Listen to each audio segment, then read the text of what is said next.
네, 시청자 여러분 안녕하십니까. 생방송 더 인사이드 김우진입니다. 어제 지원방송 스튜디오에서 국민의힘 대선 후보 강원권 경선 토론회가 있었습니다. 야당 국회의원들은 물론이고 지지자 700여 명이 모이는 등 관심이 아주 뜨거웠는데요. 다음 주 국민의힘 대선 주자가 정해지면 여야 대결 구도가 사실상 윤곽을 드러내면서 대권을 향한 표심 잡기 경쟁이 본격화됩니다. 강원도의 오늘과 소통하는 생방송 더 인사이드. 오늘은 어제 열렸던 국민의힘 대선 후보자들의 강원권 토론회 뒷이야기와 대선 후보들의 강원권 공약과 비전을 중심으로 얘기 나눠보겠습니다.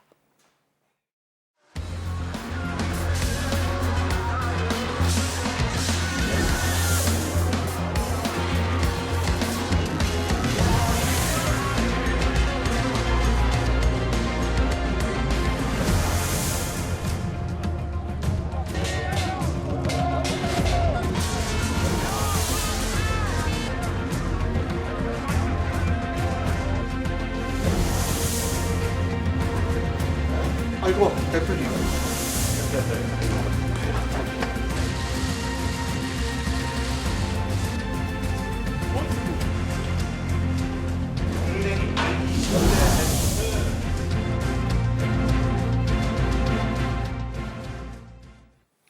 네, 강원대학교 김기석 교수, 강대규 변호사님 자리하셨습니다. 안녕하십니까? 네, 안녕하세요. 안녕하십니까. 자, 국민의힘 대선 경선 강원권 토론회. 어제 토론회 어떻게 보셨습니까? 짧은 관전평으로 좀 시작을 해볼까 합니다. 김기석 교수님. 네, 이제 일단 뭐 토론 경선의 막바지에 왔죠. 예. 여러 번 토론을 치르다 보면 후보들 사이에 감정도 조금씩 생기고 그럽니다. 이제 그런데다가 또 강원권에는 아무래도 이제 지역 이슈에 아직 그렇게 익숙하지는 않은 상태일 수밖에 없기 때문에 뭐랄까 뭐 정책 토론보다는 어떤 경선을 위한 정치적 전술이랄까 이제 그런 것들이 훨씬 더 많이 보였던 그런 토론회가 아니었나 생각이 됩니다. 정책 논의가 조금 부족했다는 느낌, 그런 아쉬움이 조금 있습니다. 네. 김 변호사님. 저는 짧게 평을 하자면 별점 5점 만점에 3점이라고 말씀드리고 싶습니다. 사실 별점이 4점이 넘어야 감동적인 영화라고 하는데 재미는 있었으나 감동은 없었다. 강원도 이야기가 부족했다라고 이렇게 평을 하겠습니다. 두 분 다 좀 평이 좋지는 않은 것 같아요. 알맹이가 좀 부족한 상태에서 어제 후보자 토론회가 이루어진 모양인데 그렇더라도 강원도 관련된 공약이라든가 이런 부분들 나온 부분이 있기 때문에 네. 그 내용들 좀 충실히 오늘 다뤄볼까 합니다.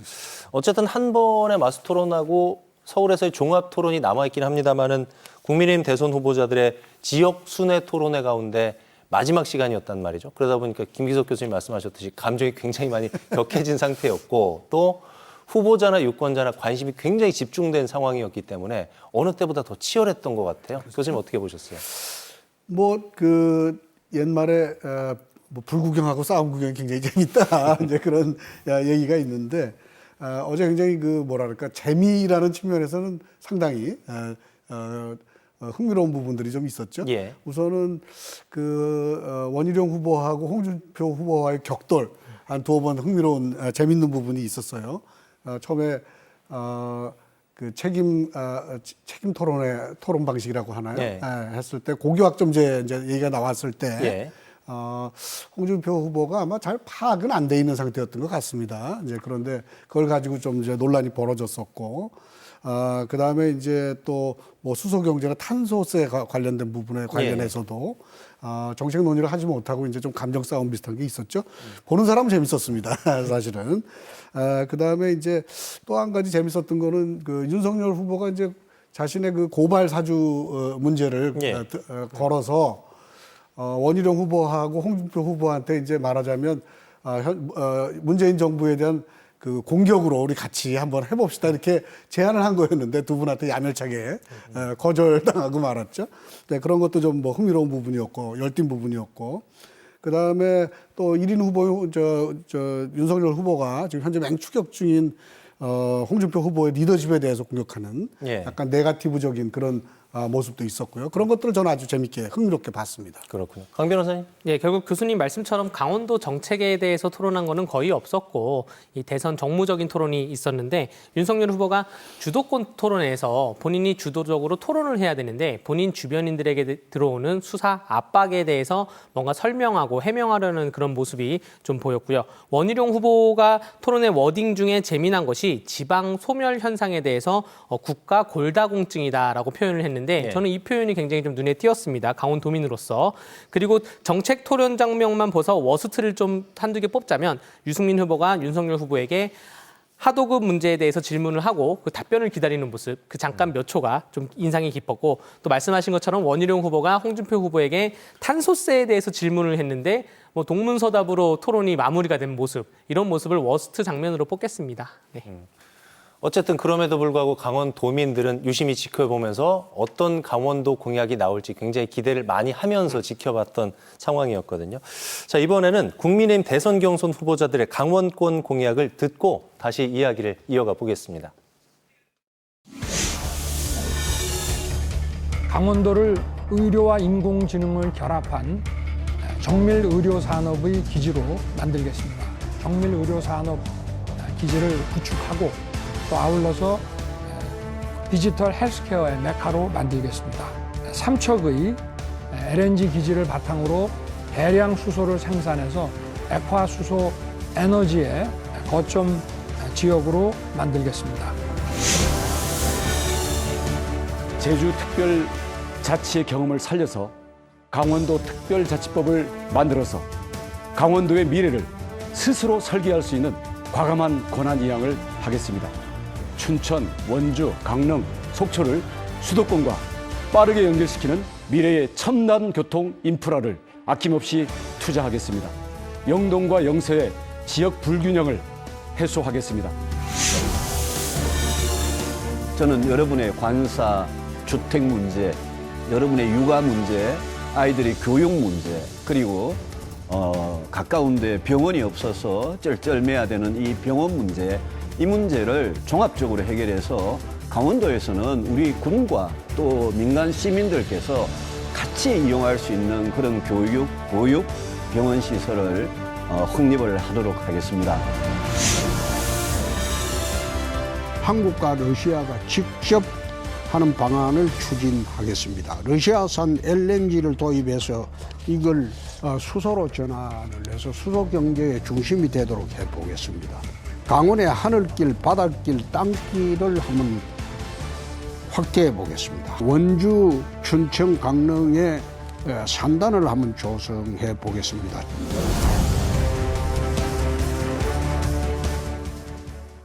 네, 국민의힘 대선 경선 후보자들의 강원도 공약을 요약적으로 좀 보셨습니다. 도민 여러분들 어떻게 보셨는지 궁금하네요.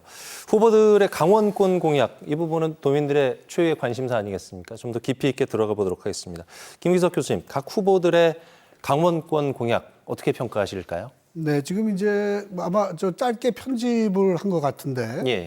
사실 저기 나온 것보다는 훨씬 많은 공약들이 언급이 됐었고요. 대체적으로 이제 그 뭐랄까 우리 지역의 그 중요한 이슈들은 대부분 다 언급이 된 것 같습니다. 예. 그래서 예컨대 이제 보통 우리 강원권의 공약을 제시할 때 지역별로 하는 경우가 있어요. 접경 지역, 그다음에 폐광 지역, 뭐 아니면 영서권, 영동권 이렇게 나누는 그 구분 방식이 있습니다. 그것에 따라서도 이제 여러 가지 나왔고, 그다음에 또 이제 이슈별로 하는 경우도 있습니다. 예. 그래서 이제 뭐 강원특별자치도 문제라든가, 뭐 관광 문제라든가, 또는 의료 바이오 문제, 또 뭐 수소 경제, 데이터 산업, 뭐 이런 것들 되게 우리가 지금 최근까지 강원도의 핵심 이슈라고 생각하는 것들은 다 언급이 됐어요. 예. 그래서 뭐 특별히 뭐 이제 뭐 특별히 눈에 띄는 것은 이제 유승민 후보가 예컨대 이제 군 가족 뭐 문제나 군인 문제 같은 거 예. 언급한 거 상당히 그 핵심에 다가가 있는 사실 언급이었다고 생각이 되고요. 예. 문제는 그 이후의 논의 과정에 강원도와 관련된 정책, 자기들이 언급했던 강원도 정책에 대한 논의가 거의 없었죠. 예. 그러다 보니까 이제 심도 있는 논의가 이어져야지 저 후보가 저 정책을 어느 정도 이해하고 계시구나, 또는 어느 정도 준비가 됐구나. 사실 공약이라고 하는 것이 의미를 가지려면 예컨대 로드맵이라든가 시간 로드맵이라든가 또는 예산 방안이라든가 이런 거에 대한 논의가 이루어져야 하거든요. 근데 전혀 이루어지지가 않다가 보니까 그냥 뭐 참모들이 써준 거 그냥 읽어도 사실은 똑같은 결과예요. 이제 그렇게 되니까 지금 이번 토론의 결과만으로는 과연 어떤 후보가 어느 공약을 얼마큼 잘 준비했는지를 파악하기는 쉽지 않았다. 저는 그렇게 생각을 합니다. 그렇군요. 강 변호사님. 네, 사실 저도 교수님과 결을 같이 하는데 참신성과 구체성에서 좀 부족한 부분이 없지 않았나 생각이 들고요. 예. 사실 특별자치도나 SOC 확충이나 관광산업은 육성은 강원도 내에 매 선거가 나올 때마다 나오는 얘기여서 국민들이 이제는 약간 피로감을 느낄 정도입니다. 그 피로감을 없애주기 위해서는 로드맵이나 타임테이블, 당선 후에 1년 안에 뭐하고 2년 안에 무엇을 하겠다는 구체적인 발상이 선행되어야 하고요. 또 의료기기나 수소산업 같은 경우에는 강원도뿐만 아니라 다른 시도에서도 추진되고 있는 산업들이 있습니다. 그러면 강원도를 차별성을 어떻게 둘 것이냐에 대해서도 선 제시를 후보들이 해야 되고요. 그럼에도 불구하고 좀 참신한 공약을 뽑아보자면 말씀하신 것처럼 유승민 후보의 군인가족 예우 공약을 첫 번째로 들겠고, 그리고 홍준표 후보의 북극 항로 개척이라는 게 있습니다. 예. 우리나라에서 북극 항로를 개척해서 유럽까지 가겠다는 것인데, 이게 만약에 실현이 된다면 미국 동부 연안하고 동남아에서 유럽을 갈 때 우리나라를 거쳐서 북극 항로를 통해서 유럽을 간다는 건데, 이게 세계적으로 어떻게 현실성 있게 국제사회에서 조율을 해나갈지 그런 게 좀 기대가 되고, 만약에 실제로 된다면 강원도의 뭐 크루즈 관광 산업이나 무역 산업에 어떠한 영향을 미칠지도 약간 기대가 되는 그런 공약으로 뽑겠습니다. 참신한 좀 강원 공약은 빠져 있다. 이런 식으로 두 분이 말씀을 해주셨는데, 이분들이 아직 경선 후보자들이기 때문에 좀 애매한 부분이 있는데, 더불어민주당하고 정의당에서는 일단 후보가 확정되지 않았습니까? 여야의 강원권 공약으로 좀 범주를 확장해 볼까요? 큰 테두리 안에서 보면은 약간은 비슷한 점도 좀 있는 것 같은데, 이런 부분은 좀 아쉽다, 혹은 이런 부분은 좀 반영이 돼야 되지 않을까, 이런 부분들이 있을 것 같아요. 김기석 교수님. 이제 긴 레이스의 이제 도입 부분이죠, 사실은. 그 다음에 그 경선이라고 하는 것은 본선과 달리 같은 당의 후보들과 그 경쟁을 하잖아요. 그러다 보니까 생각도 비슷한 부분들도 있을 수밖에 없고, 예. 그 다음에 또 아무리 뭐 감정이 쌓이지만 어쨌든 친밀도 같은 게 다 타당 분들보다는 아무래도 가까울 수밖에 없고, 그런 거 있기 때문에 본선에서 이제 본격적인 정책을 내기 이전에 워밍업 단계라고 생각하시면 될 것 같아요. 물론 지금 단계에서 아주 잘 준비되고 완성된 공약을 내주면 물론 좋겠는데, 그렇게 쉽지 않죠. 이제 그래서 본선에 들어갔을 때 상대당과의 차별성을 보이기 위한 정책을 낼 때, 그때 이제 에센스가 나올 거라고 일단은 기대를 해야 되겠죠. 되게 그런데 이제 그 전국적으로 말하자면 해당되는 그런 정책들이 있는 반면에, 우리처럼 이렇게 지역에 대한 공약들은 지역이라는 게 되게 수건 사업들이 있잖아요. 오래 묵은 수건 사업들도 있고요. 그러다 보면 당내는 물론 정당들 간에도 굉장히 정책이 비슷해지는 경향이 있습니다. 또 한쪽에서 좋은 정책을 내면요, 정책에는 그 특허가 없기 때문에 또 따라하는 경향도 있고요.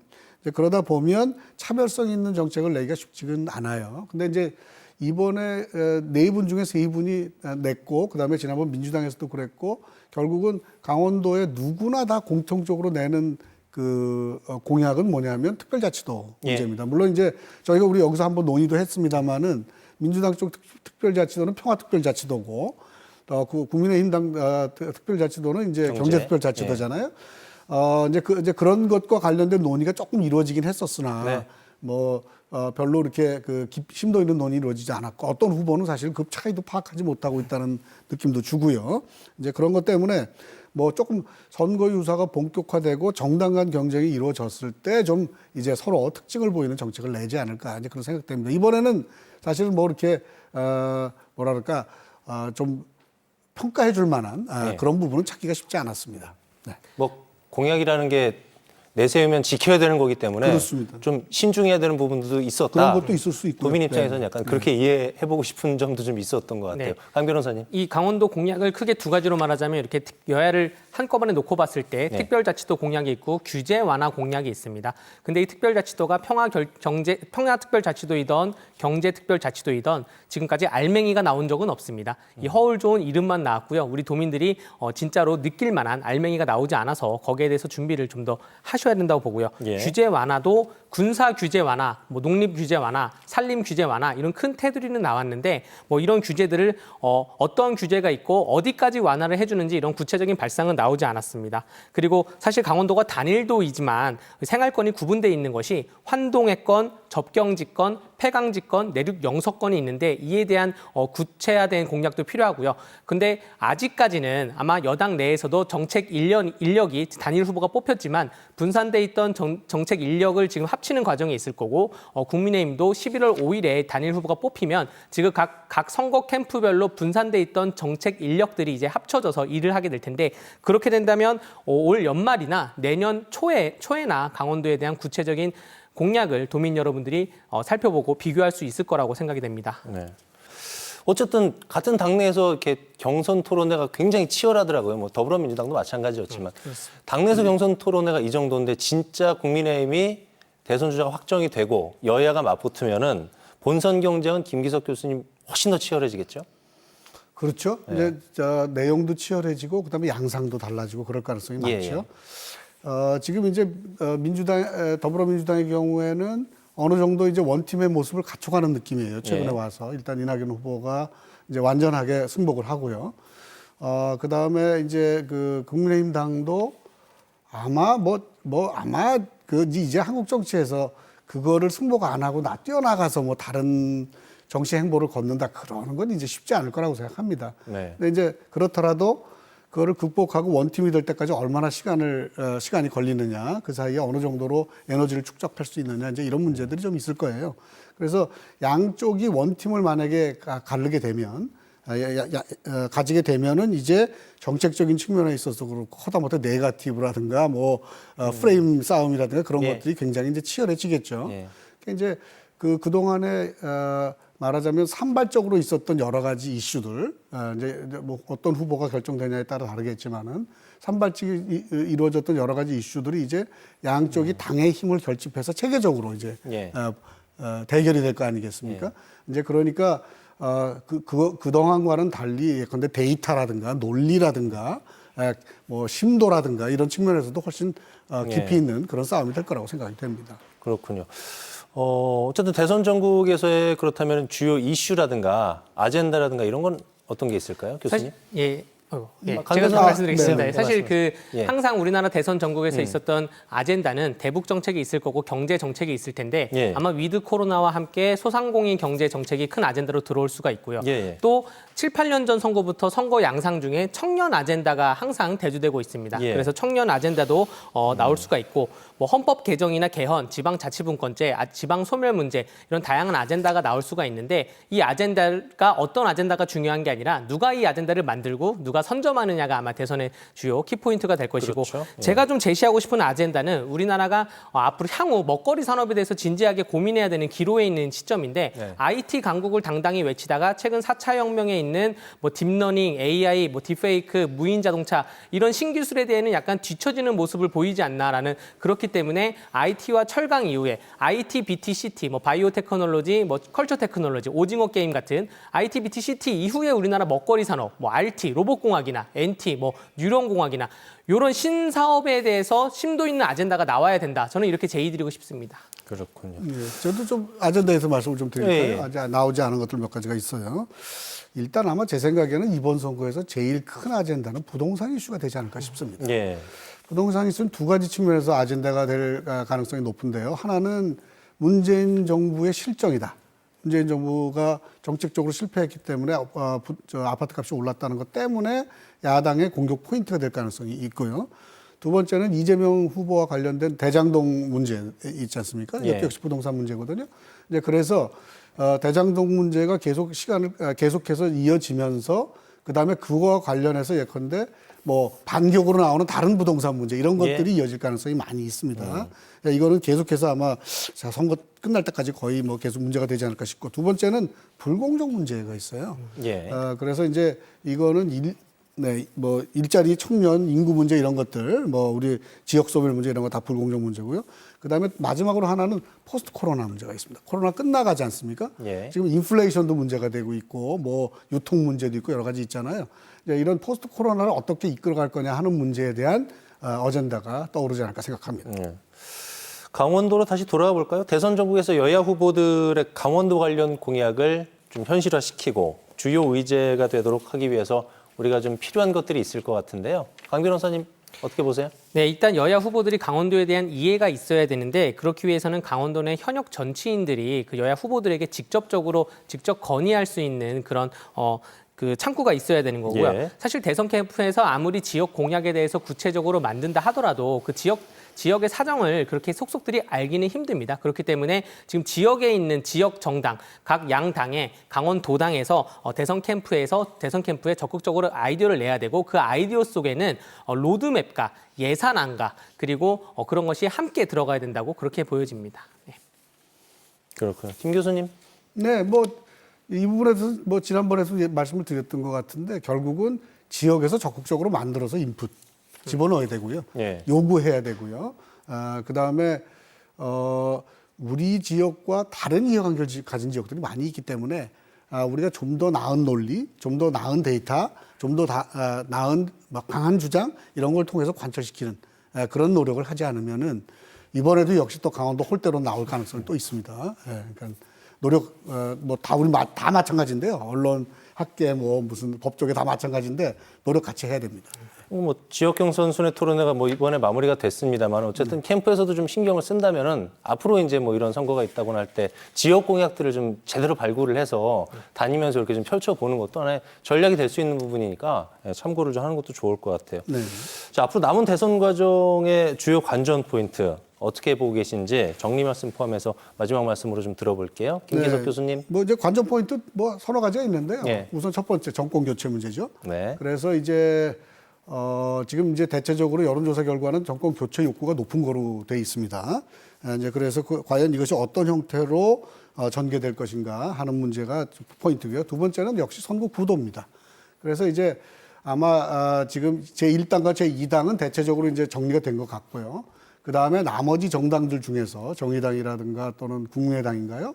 안철수 대표 당이라든가 또 이번에 김동연 전 총리가 이제 부총리가 출마 선언을 했는데 네. 이런 말하자면 군소 정당들이 승부에 영향을 미칠 가능성도 많습니다. 왜냐하면 이번에 굉장히 클로즈한 선거거든요. 굉장히 팽팽한 선거거든요. 그래서 구도가 어떻게 짜지느냐, 그걸 좀 관심 있게 보실 필요가 있는 것 같고요. 세 번째는 프레임입니다. 그래서 이제 후보자가 결정이 되면 저 후보자는 어떻다. 예컨대 이재명 후보는 어떤 스타일이고 하는 거. 그다음에 또 이쪽 당 후보는 이런 프레임 싸움에서 승리하는 쪽이 예. 굉장히 유리하게 선거를 이끌어갈 가능성이 있다. 그렇게 말씀드릴 수 있겠습니다. 강 변호사님. 저는 한 가지 관전 포인트를 굳이 찝자면 양당 양당 주력 후보들에 대한 주변 사람들에 대한 검찰 수사라고 할 수가 있고요. 이 수사 결과가 나오는 방향에 따라서 국민들의 민심이 좀 크게 작용할 수 있을 거라고 말씀드리고 또 그렇기 때문에 거기에 대해서 서로 네거티브 공방이 굉장히 많을 텐데 대선 후보들께 이 자리를 빌어서 말씀드리고 싶은 것이 정치의 본질은 정책에 있다라는 말씀을 드리고 싶고 또 국민들을 이런 네거티브로 실망시키지 말고 정책 대결을 하다 보면 또 머리를 맞대고 힘을 합쳐야 되는 부분은 또 합쳐야 한다. 이렇게 말씀을 마무리 짓고 싶습니다. 네. 20대 대통령 선거 어쨌든 5개월도 채 남지를 않은 시간입니다. 대선을 향한 레이스도 이제 숨가쁘게 달려가게 될 텐데요. 국정 최고 책임자가 되겠다고 나선 후보들의 민낯을 확인할 수 있는 아주 중요한 시기이기 때문에 유권자들에게는 또 후보의 역량을 제대로 가릴 수 있는 아주 기회라고 볼 수도 있겠습니다. 대한민국의 미래를 위한 정책과 인물이 과연 누가 될지 계속해서 우리가 관심을 갖고 좀 지켜봐야 되겠습니다. 지금까지 김기석 교수, 강대규 변호사와 말씀 나눴습니다. 오늘 말씀 고맙습니다. 네, 감사합니다. 네, 생방송 더 인사이드 저희가 준비한 소식은 여기까지입니다. 함께해 주신 여러분 고맙습니다.